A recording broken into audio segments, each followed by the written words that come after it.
bills for all these 20-something-year-olds that have these cell phone bills that are killing their credit. Yeah. There are things from 5 years ago, I thought I paid that you didn't pay. Right. There are things, but knowledge is power. If you don't have it in front of you, you don't know. That's the first thing I tell people. Pull your credit report. Let's talk about that.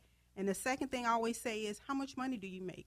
Most people know how much money they bring home, but they don't know how much money they make. Yeah. That's two different things. Yeah, that's You may true. bring home $2,000 a month, but that's not what you make. Right. So we look at that. And the second thing is, let's talk about where your money is going.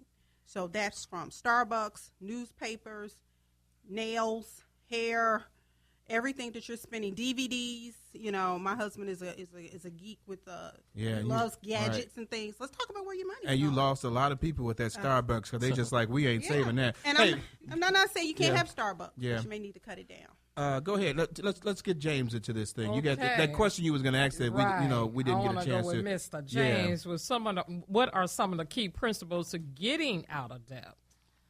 Well, the first thing I would say is to know exactly how much debt you have. And then you got to pretty much analyze that and break it down and find out what types of debt that you have, as Michelle was saying, and find out a way to get out of debt in the most efficient way possible by using what we call a debt stacking process, also known as the snowball effect. And that's You had to bring in snow, didn't you? Yeah, you just had I know, right? Hey, this is So Chicago. explain what that is, the snowball effect. Okay, so basically the snowball effect is when you're looking at all of the debts that's going out of the household and you're combining everything. So you're looking at every single debt that's going out, and what you're doing is going to look at your first debt that's known as your target account.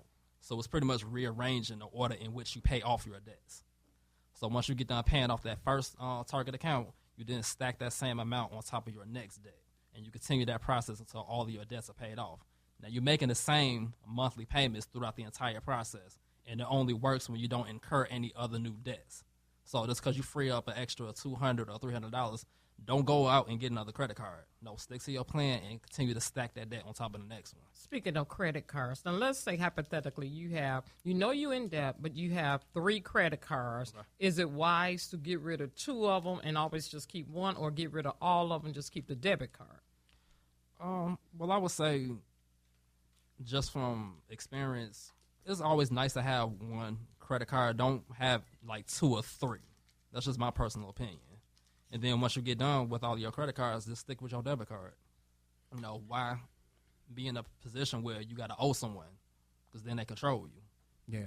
But the key for the credit cards is, if you have credit cards that you've paid off and you've had a long payment history, do not close the credit cards. Put them in a drawer, freeze them, do whatever you have to do not to use them. Give them to your mother. But to close your credit, that's closing a credit line on and that can lower your credit score.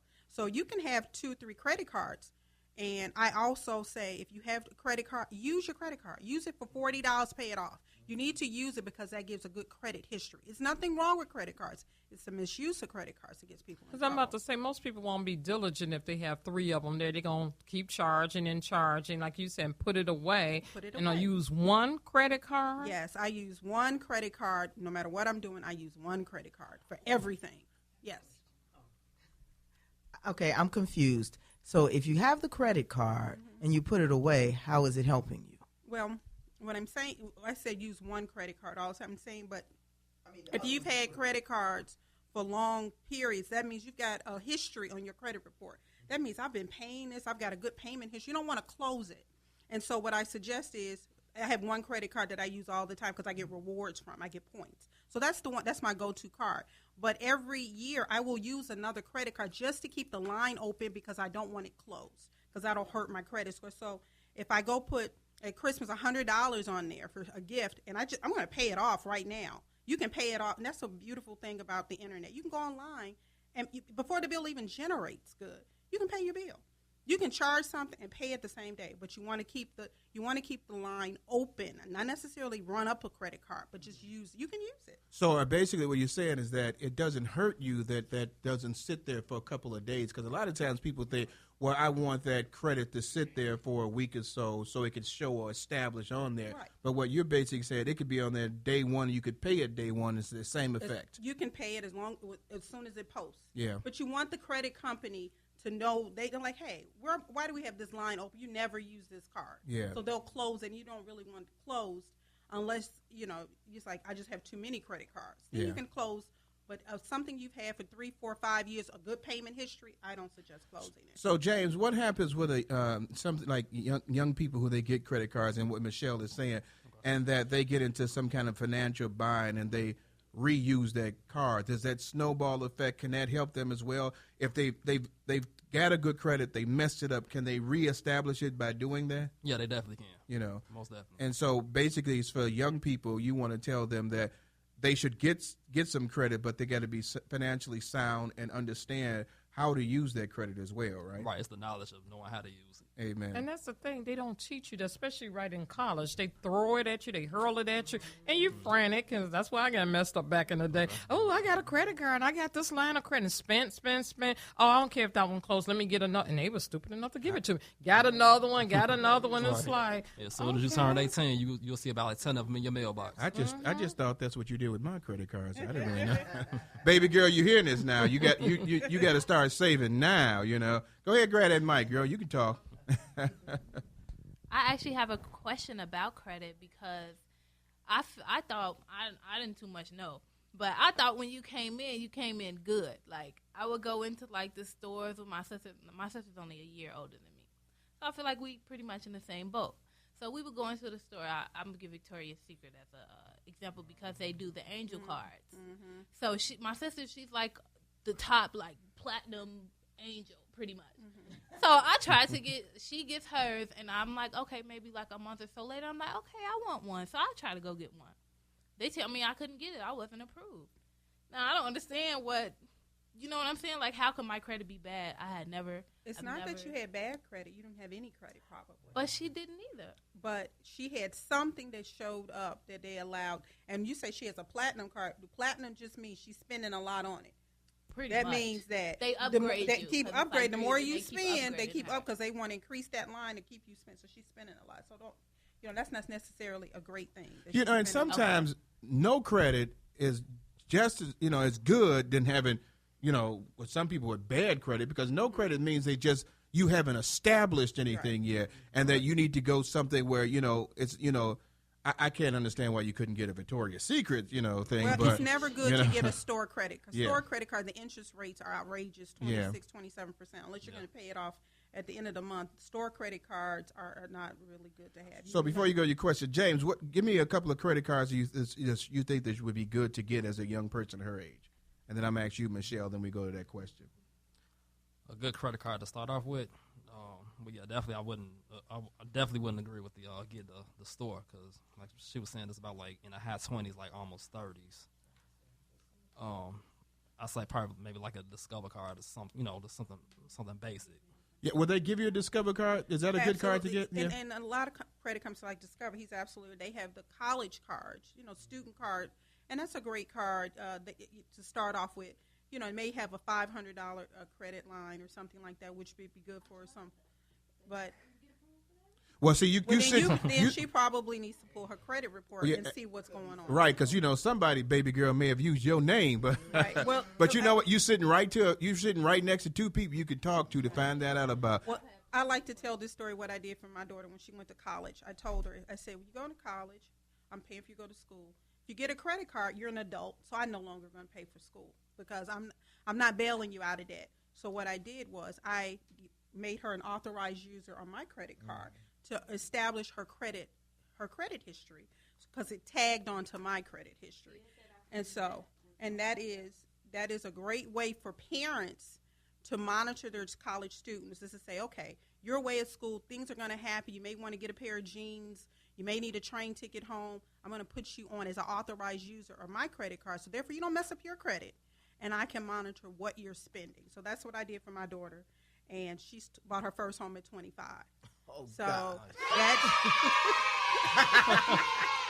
that's what I did to let her know that you're not going to go down the path that a lot of college kids do. I have a question for you guys.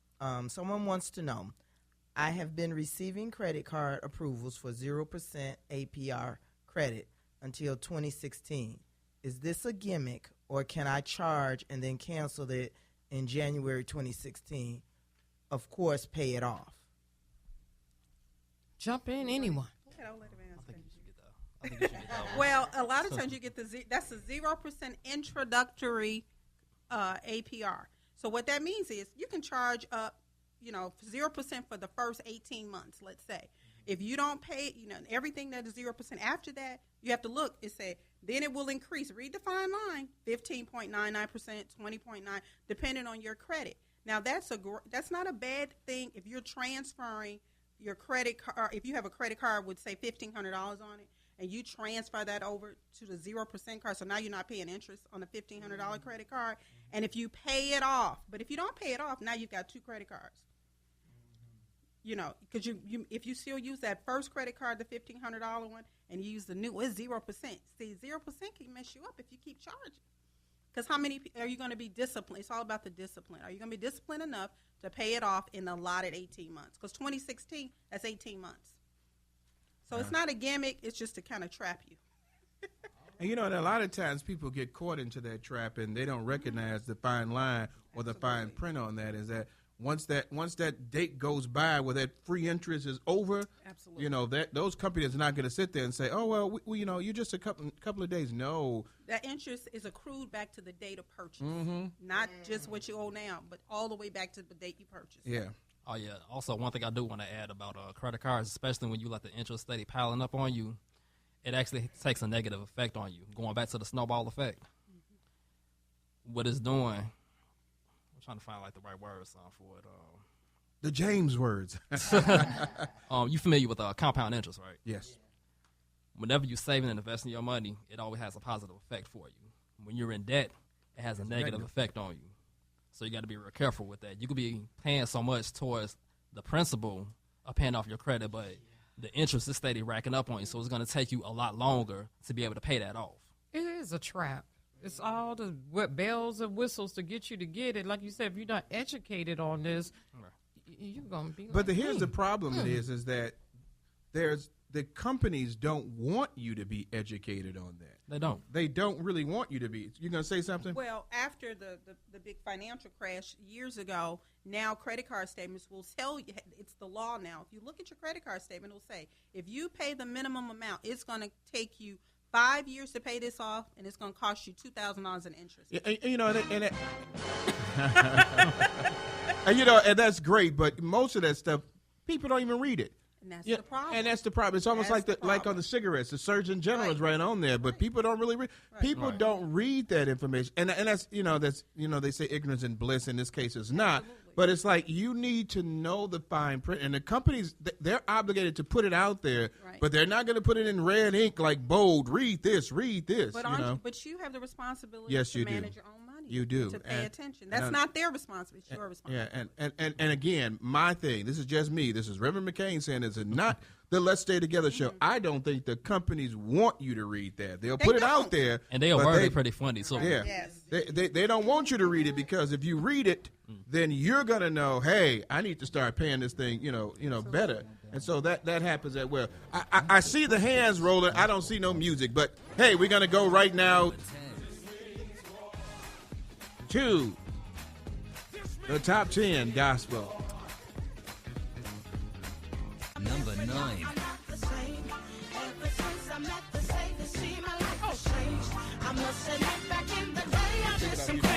Number 8.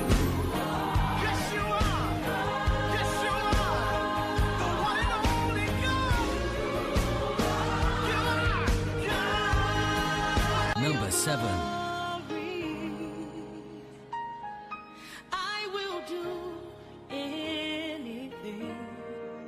Number 6.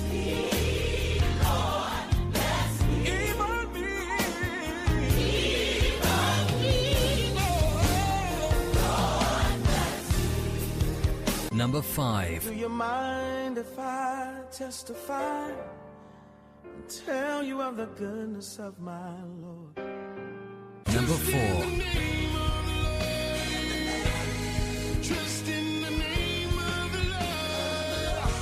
Number 3.